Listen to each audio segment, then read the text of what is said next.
Assalamualaikum warahmatullahi wabarakatuh. Salam sejahtera, salam sehat untuk kita semua. Dengan saya Bung Ropan. Teman-teman, apa kabar? Baik-baik saja ya, itu harapan saya buat teman-teman dan keluarga. Dan Ketua Umum PSSI Pak Erick Thohir hari ini sudah memastikan bahwa pengambilan sumpah dari Kevin Dix sedang dipersiapkan dan akan berlangsung hari ini juga di Copenhagen, di ibu kota Denmark. Ya, karena timnya dari Kemenhukam sudah sampai di sana. Surat atau kepresnya kemarin sudah turun, ditandatangani oleh Presiden Pak Prabowo Subianto. Jadi semua sudah lengkap. Dan Pak Erick tadi siang itu sudah berkunjung ke Stadion Gelora Bung Karno di Senayan. Ini untuk memastikan persiapan di mana GBK akan menjadi tempat pertandingan untuk tim nasional ya, di bawah pimpinan STY tentunya akan menghadapi dua laga. Jepang tanggal 15 November ini dan juga dengan Arab Saudi tanggal 19. Jadi semua ditinjau oleh Ketua Umum PSSI. Satu hal yang baik ya, Pak Erick ingin memastikan semua baik-baik saja ya. Rumputnya terutama juga dilihat ya, sehingga ini akan membuat jalannya pertandingan baik, karena selama ini kan selalu menjadi sorotan rumput dari GBK.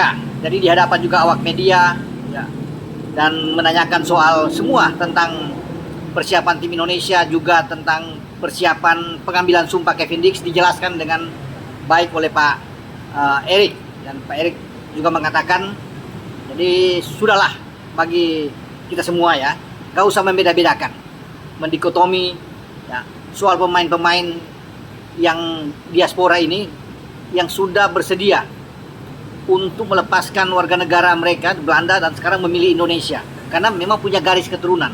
Itu yang paling penting yang harus digaris bawahi, bahwa ada darah Indonesianya. Seperti Kevin Dix contoh, punya kakek nenek ya, saya pikir ya, apalagi di belakangnya kan dia ada bakar besi, neneknya dari Ambon, udah jelas. Sehingga jangan lagi dipermasalahkan lah, dibicarakan macam-macam. Kita harus mendukung penuh.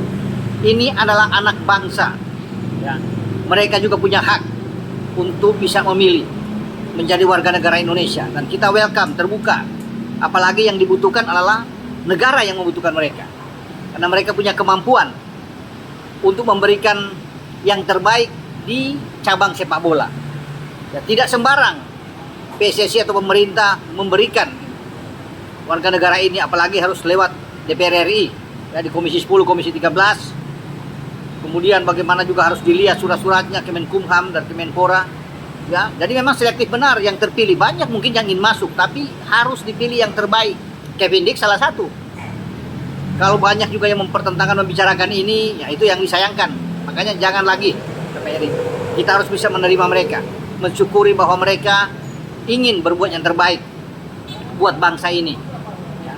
Sehingga apapun itu kita harus bisa mendukung ya, demi untuk kemajuan sepak bola kita ya.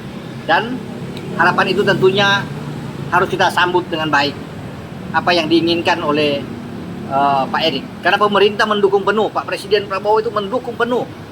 Kita harus punya pemain-pemain yang bagus, sepak bola kita harus naik, terbang tinggi. Tidak lagi bicara di Asia Tenggara, tapi harus di Asia.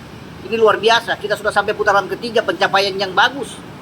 Menjadi negara satu-satunya di Asia Tenggara yang lolos sampai putaran ketiga. Bahkan langsung mendapat tiket untuk ikut di Piala Asia nantinya, tanpa melalui kualifikasi.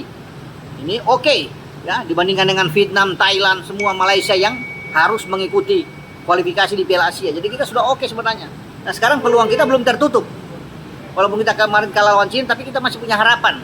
Setidaknya menghadapi Jepang dan Arab Saudi ini, kalau kita mendapatkan angka paling tidak ya katakan imbang lah ya. Tidak perlu kita menang-menang itu bonus.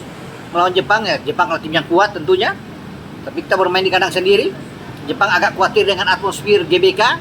Itu menjadi manfaat buat kita sebagai pemain ke-12, dan kita bisa mendapatkan 1 poin saja dan berharap bisa menang melawan Arab Saudi, maka peluang terbuka. Kita masih ada 2 pertandingan melawan Bahrain dan Cina tahun 2025 di antara Maret dan Juni, dan kita bisa membuat satu hal yang bagus, paling tidak melangkah ke babak keempat ya. Jika kita tidak bisa melewati peringkat 1, peringkat 2, masih ada putaran selanjutnya, dengan catatan bahwa kita bisa menempati peringkat 3 atau keempat.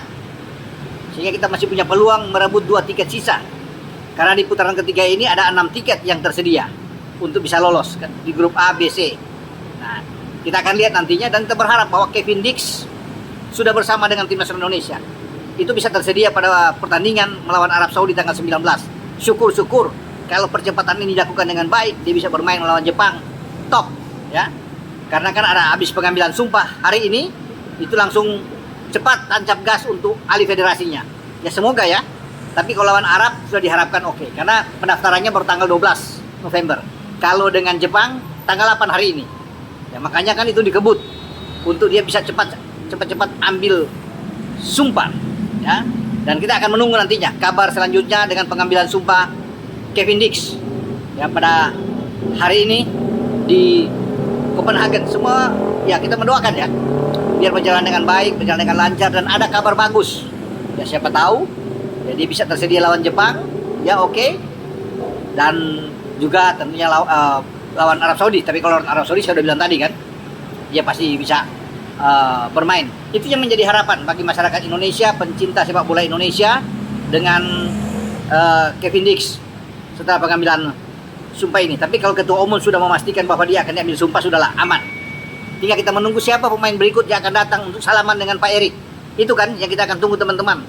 Saya yakin pasti pada bulan ini akan ada, ya. Ada paling tidak 2 pemain lah yang akan datang untuk bersalaman dengan Pak Erik. Kita tidak tahu apakah ini striker ataukah ini pemain-pemain di U20 yang sedang dalam percepatan juga untuk menghadapi Piala Asia yang akan berlangsung di Cina pada Februari 2025. Ya kita tidak tahu. Makanya kita akan tunggu saja info-info ke depan dengan gerak cepat dari PSSI untuk mengambil pemain-pemain terbaik di semua level, ya, termasuk di U20, ya, yang kita akan dapatkan nanti, dan di tim senior. Karena banyak yang menunggu kabar tentang striker, apakah Ole, Mauro Silstra, kita tidak tahu, atau Miliano Jonathans. Semua rahasia ada di Pak Erik. Dengan saya, Bung Ropan, berbicara. Ciao.